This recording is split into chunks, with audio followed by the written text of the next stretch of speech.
المشهد الثاني ودور إمام. في الحقيقة رغم إن إحنا كلنا متخوفين من أداء إمام عاشور البدني في المباراة، وإن كابتن حسام بيدفع فيه في مباراة فيها عنصر بدني قوي قدام كوت ديفوار فريق قوي بدنيا، إن إحنا نشوف إمام بيدفع بيه من أول مباراة، لا يعني قلقنا شويتين. بس دي رؤية بقى المدرب، رؤية كابتن حسام في الدور اللي هيعمله إمام. في الحقيقة الدور اللي عمله إمام ومرموش وصلاح في الضغط في حالة الدفاع على بداية الهجمة من خط الدفاع بالنسبة لكوت ديفوار كان ليه مفعول السحر وتقليل الضغط الهجومي على دفاعات. موضوع الضغط ان امام بيروح نازل على الاثنين السردباكات اللي في نص الملعب وهم خط دفاع كوت ديفوار، وهم بيديروا الكوره عشان يمنع الهجمه تبدا من تحت، وبالتالي ضغط مرموش وصلاح برضه من الطرفين خلت على طول معظم الكور يبقى فيه الكور اللي هو الشلوط الكبير من حارس المرمى اللي بتسهل الدنيا على المدافعين، وبالتالي خففت الضغط.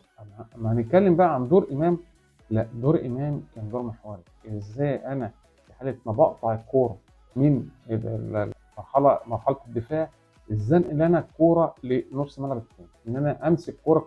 الحته دي ما كانتش موجوده في معظم المرات اللي فاتت، ان انا امسك كوره واعدي من اللعيب واحط الكوره على زميلي واتحرك واخد الكوره تاني من اللعيب.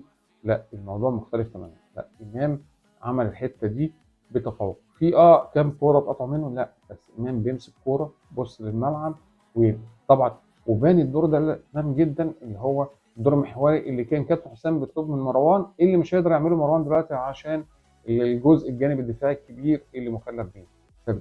موضوع ان امام ينزل في الحته دي، لا الموضوع اختلف تماما. امام بيمسك كوره يحط على صلاح يحط على مرموش، وبان الكلام ده في اول هجمه. حتى لو الباص في اول هجمه في الهدف الاول بتاعنا ده، حتى لو الباص كان قصير شويه الفكره كويسه. واللي نجح الفكره بتاعت امام رغم ان الكوره كانت قصيره شويه، ان انا مرموش انا اتحركت من ورا المدافع وخدت ورحت قاطع برجلي، قاطع الكوره.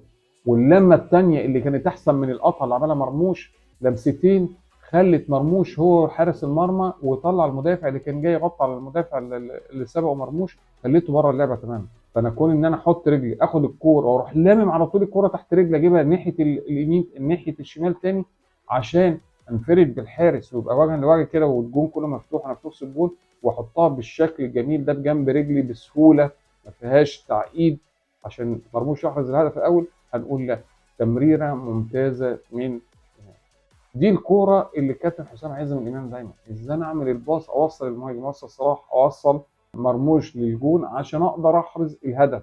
يبقى ده ثمار المرحله الدفاعيه اللي انا بشتغل عليه، ان انا لما بقطع وباخد بلاقي اللي اقدر احط عليه واللي يقدر ينقل لي هو اللي بيستلم، سواء بيعمل باص ويتحرك وياخد الكوره تاني عشان يعمل هجمه.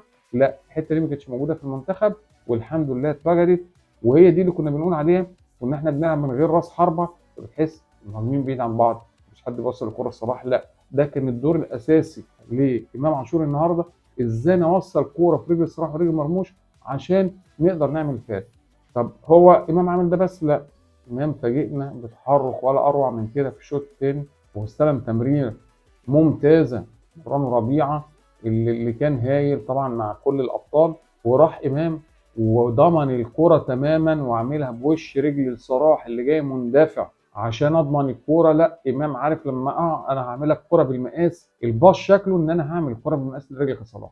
عمل الباص لا فيها تسلل وادى صلاح كوره من ذهب عشان صلاح يحرز الهدف الثالث في منتخب مصر بكوره ورا اروع من كده وتخلينا نبعد عن الضغط النفسي. كانت النتيجه قربت شويه 2-1. لا دور امام بصراحه كان النهارده رغم قبل المباراه كان بختلف مع كابتن حسام، كنت خايف من الناحيه البدنيه لامام. امام ما شاء الله بنتكلم 70 دقيقه 75 دقيقه امام واقف على رجله رغم بعده عن الملاعب الفتره اللي فاتت دي، وكان سبب من اسباب الفوز النهارده مع باقي الابطال. ده كان المشهد الثاني لدور امام الجوهري اللي حطه فيه كابتن حسام واللي امام اجاده بامتياز. نتكلم عن المشهد الثالث للمباراه وهو تحركات مرموش.